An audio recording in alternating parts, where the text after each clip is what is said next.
Picture this. You're running late. Meeting started 10 minutes ago. Your boss already texted asking where you are. You're speed walking through the train station, texting back excuses, earbuds blasting music loud enough to drown out the world. You reach a railroad crossing. The barriers are coming down. The lights are flashing, but the train's not here yet. You can see down the tracks. Nothing's coming. You do the math in your head. The train's probably a minute away. Crossing takes, 5 seconds?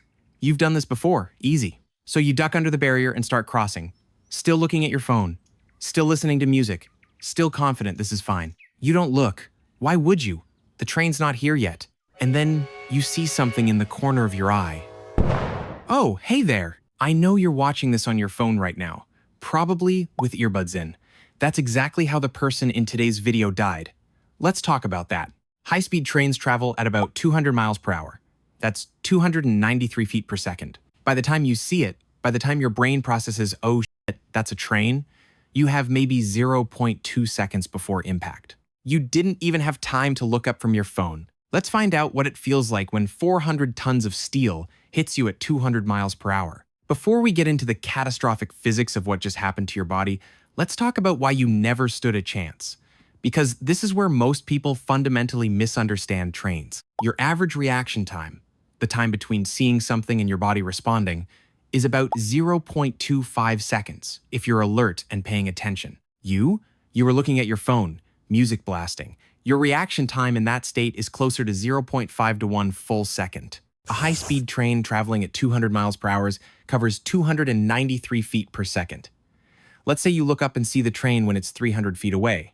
Let's do a quick math check. Train distance, 300 feet. Train speed, 293 feet per second. Time until impact, up to 1 second. Your reaction time, 0.5 to 1 second. Time to actually move, 0 seconds. By the time your brain registers train, by the time the signal travels from your eyes to your brain to your muscles, the train is already hitting you. You don't even get to be scared. You just stop existing. In movies, people see trains coming and dive out of the way at the last second. Dramatic music, slow motion. Hero rolls to safety. In reality, you don't get a dramatic moment. You don't get slow motion. You get 0.2 seconds of, huh? And then physics happens.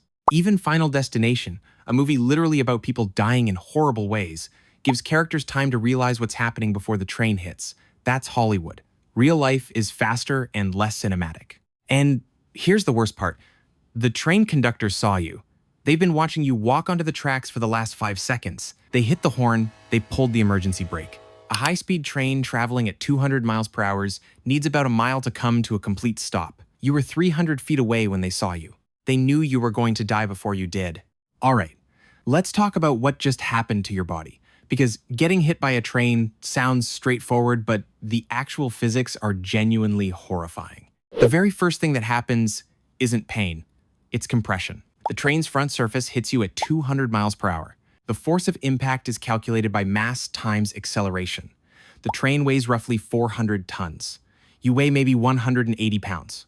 Force comparison, getting punched by a heavyweight boxer, up to 1,000 pounds of force.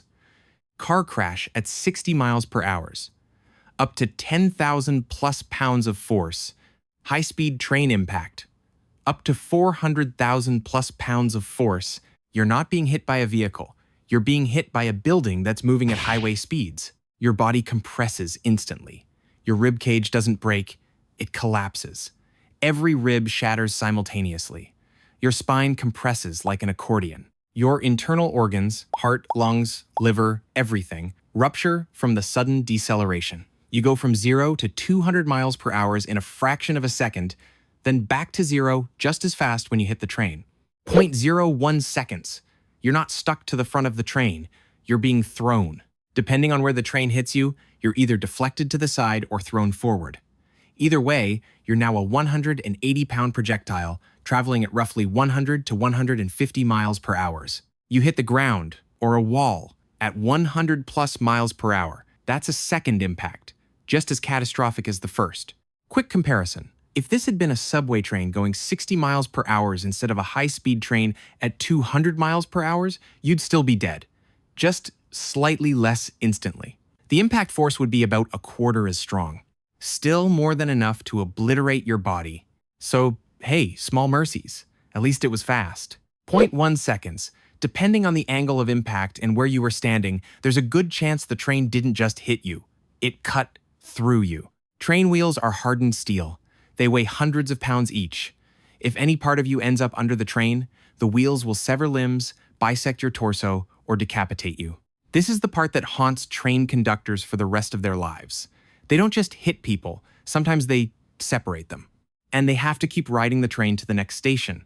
They can't stop in the middle of the tracks. They have to sit there, knowing what just happened, waiting to pull into a station so emergency services can deal with it. Meanwhile, your phone's fine, barely a scratch.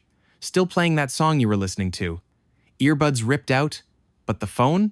Perfectly intact. Technology's built tougher than humans, apparently. So, what did you actually feel? Let's rewind and talk about your final second of consciousness.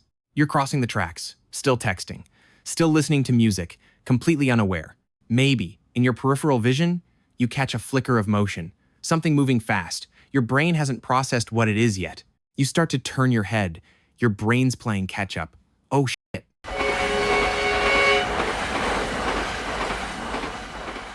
No sad music, no slow motion, no recaps of your life. You didn't feel pain. You didn't have time.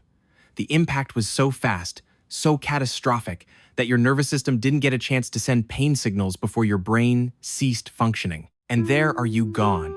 Your goals and dreams, they remained only fantasies. One moment you're thinking about your crush and how to get her on a date. And the next moment well, let's just say things go downhill fast. Let's talk about someone we haven't mentioned yet, the train conductor. Because they're the other victim in this story. They saw you step onto the tracks. They saw you duck under the barrier. They immediately knew what was about to happen. They pulled the emergency brake, laid on the horn, did everything they could. The train doesn't stop, can't stop. Physics won't allow it. It's got the same energy as that GTA 5 train everyone tried to stop and failed. Turns out Rockstar Games wasn't exaggerating. They were preparing you for reality. And they have to watch. They can't look away. They can't close their eyes. They have to see it happen because they're operating a train and need to maintain control. The impact, the sound, the knowledge that they just killed someone, even though it wasn't their fault. There are entire Reddit threads of train conductors talking about this. Some of them quit after their first fatality. Some become numb to it after the third or fourth. Some develop PTSD. So when you decide to cross the tracks because you're in a hurry, you're not just risking your life. You're potentially traumatizing someone else for the rest of theirs. That conductor goes home that night and sees your face every time they close their eyes. They did nothing wrong, but they'll carry it forever. So why do people keep getting hit by trains? It's not like trains are sneaky. They're massive, they're loud, they literally run on tracks you can see. The answer is simple: distraction. Specifically, phone distraction. Pedestrian train deaths, US. Up to 300 to 400 deaths per year, not including suicides. Leading cause: distraction, phones, earbuds. Most common victim: people aged 18 to 35. Notice that age range? 18 to 35. The demographic most likely to be glued to their phones. The demographic watching this video right now. Every train platform has signs. Stand behind the yellow line. Do not cross when barriers are down. Trains cannot stop quickly. These aren't suggestions. They're warnings written in the blood of people who ignored them. Add in noise-canceling earbuds, and you've created the perfect storm. You can't see the train because you're looking at your phone. You can't hear the train because your music's too loud. You can't feel the vibration because you're walking. This is Darwin Award territory. And you didn't just win, you dominated the category. Death by train while texting is like the Hall of Fame of avoidable deaths. All right? Here's how to not get obliterated by a train. And trust me, this is the easiest survival guide I've ever given. First, never cross tracks when barriers are down. Ever. I don't care if you can see the train and it's far away. You cannot judge the speed of a train accurately. Your brain wasn't built for that. Second, take out one earbud when crossing tracks. You need to hear your surroundings. Trains are loud, but not if you're blasting music at 80% volume. Third, look both ways. Multiple times. Trains can come from either direction, and yes, this is kindergarten-level advice, but 400 people a year die because they didn't do it. Fourth, stand behind the yellow line on platforms. That line exists for a reason. Trains create a suction effect when passing. People have been pulled off platforms by the air displacement alone. Fifth, If you see a train, assume it cannot stop in time, because it can't. Even if the conductor sees you, even if they brake immediately, physics is physics. That's it. That's the entire guide. Don't be on the tracks when a train is coming. Revolutionary advice, I know. Aftermath. Emergency services arrive. There's not much for them to do. You've been dead since the moment of impact. What's left of you gets collected. The train gets inspected for damage, which there usually isn't. Trains are built to survive impacts. You're not. An investigation happens. Was it suicide? Accident? They interview the conductor, check security footage, review the scene. The footage shows you ducking under a closed barrier, looking at your phone, earbuds in, accidental death. Case closed. Your family leaves flowers at the crossing. A small memorial. It stays up for a few weeks, then gets removed. And people keep crossing the tracks, keep looking at their phones, keep thinking, it won't happen to me.